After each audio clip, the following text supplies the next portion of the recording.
Hello everybody, welcome back to my channel. My name is Wendy. I have a whole lot of new stuff in my life. So this is a chit chat share video. Excuse me. I'm still doing well with my quitting smoking. I'm still smoking.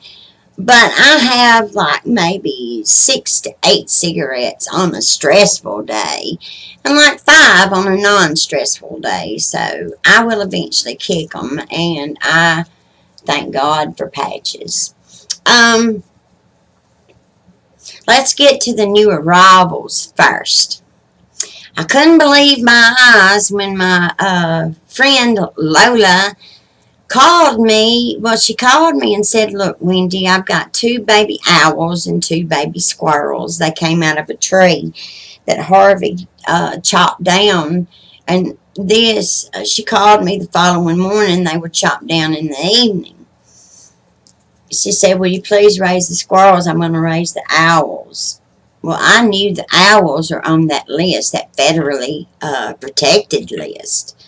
So I finally convinced her to let me take the owls to the wildlife reservation at Oak Mountain State Park, which is an hour and a half away from me through downtown Birmingham. Traffic at rush hour is when I went. So I did take them there, and they're going to raise them, and they got the address to where they were cut down at, and they're going to return them there so they can live their lives with their brothers and sisters. That is so awesome. But anyway, she gets over here with all these critters. I pull back the cover off of the squirrels, and my heart sank. They were newborn. They weren't babies. These are newborn baby squirrels. They're this big. In fact, I'm going to insert a photo right here.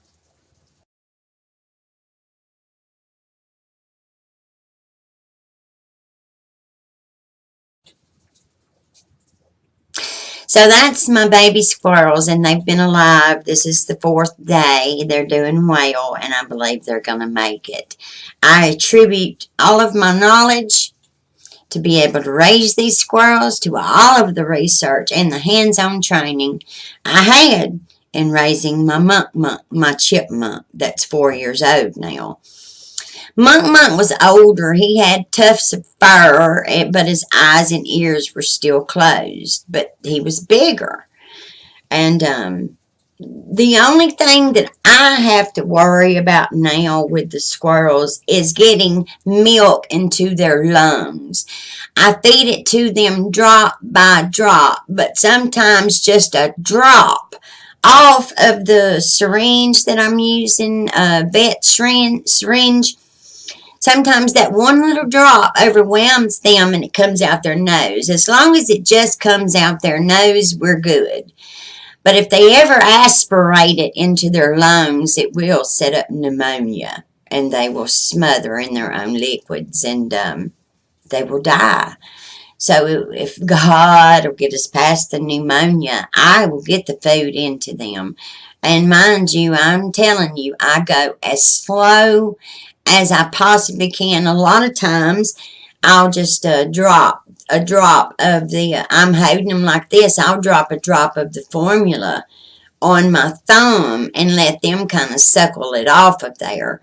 But when they get that's when they first start to eat. When they get their feeding canal open, then that's when I put the syringe into their mouth, and I go as slow as I can, and they do well of drinking all of the formula except when they're done. When they back away from it, there's already formula there, and sometimes a little bit of it comes out their nose. That little bit is what I'm worried about. But pray for us. It's in God's hands. I'm doing the best I can. They're warm, they're fed, they're loved. So I can't do any more than that. And I'm going to let them go at Knockalilla Falls, where I have filmed my Fashion Friday before at the waterfalls. I'm going to put them in a satchel, zip it up, take them up there climb down the steps, down into the bottom of the falls, away from the road and everything, and I'm going to turn them loose when they're able to fend for themselves. Another new in my life is my bob. I cut me a bob out of my Hugzz human hair wig. This side slopes really good. This side doesn't slope as much I'd like, but I can't chop any more off of it. Well, maybe I could, but I'm not going to. So this is what she looks like.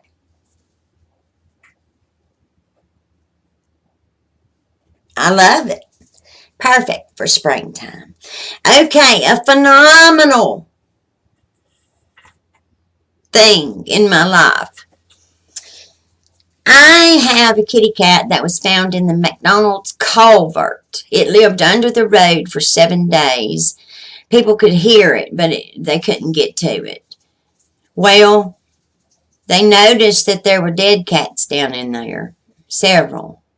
And then on the 7th day, that meowing cat came out from under the road into the regular ditch part of the culvert. A girl that worked at McDonald's climbed in there and got him out and brought him home 2 trailers away from me. He took up here. He took up here because he needed a miracle. I spent maybe $800 trying to figure out what's wrong with this baby. He self-mutilates himself from the chest up, turns himself into hamburger-looking meat.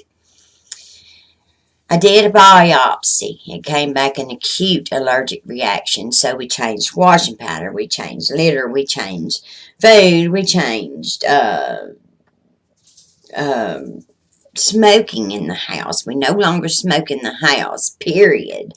And then I wasn't satisfied with that, so I wiped all the residue out of this house that I could think of and sprayed all of my soft surfaces with a recipe I got online of vinegar and water. It doesn't smell like cigarettes when you walk in the door now, which is refreshing, especially when you're trying to quit.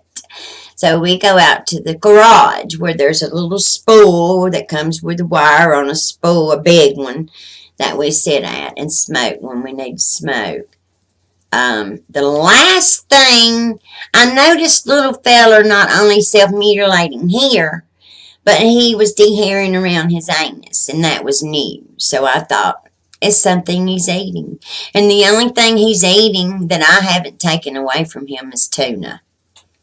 A feline is allergic to tuna. He is highly, extremely allergic to tuna fish. That baby's been asleep off and on for 4 days, waking up to do nothing but knock those dry scabs off of him and eat. He has been sleeping to heal.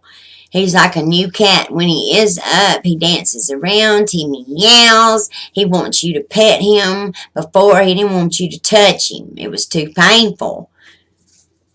My prayers have been answered, y'all, and I couldn't do anything but cry when I saw that that's what it was. You know, I mean, how many cats have you ever heard of being highly allergic to tuna fish? So when the doctor changed his diet, I left the tuna in there just a little bit at night.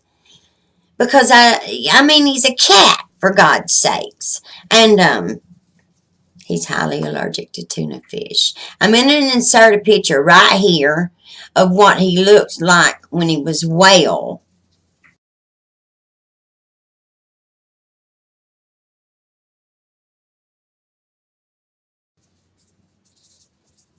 And now I'm going to insert a picture right here of what he looked like a week ago, before the tuna was taken away.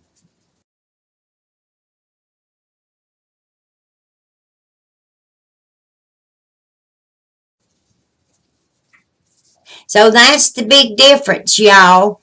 The cat was well because we got him straightened out, but then I took the wet cat food away from Monty and Sebastian and the little fella. I started feeding him tuna instead because the wet food tears up Monty's stomach. He's allergic to grain. He can eat no food with grain in it. Little fella is highly allergic to tuna fish. Highly. So we've got that out of his system, out of his diet, away from him, and he is healing up. So this has been a fabulous, fabulous weekend. So many things came to pass. And that's all, y'all. That's all the news in my life. New, N-E-W, not news, as in the nightly news. Everybody be safe. Be kind to one another. Be aware of the creatures around you. Slow down for them. If you see them crossing the road, I get confused sometimes and they'll turn back. Be aware of God's creatures in your world and try and keep them safe. Bye.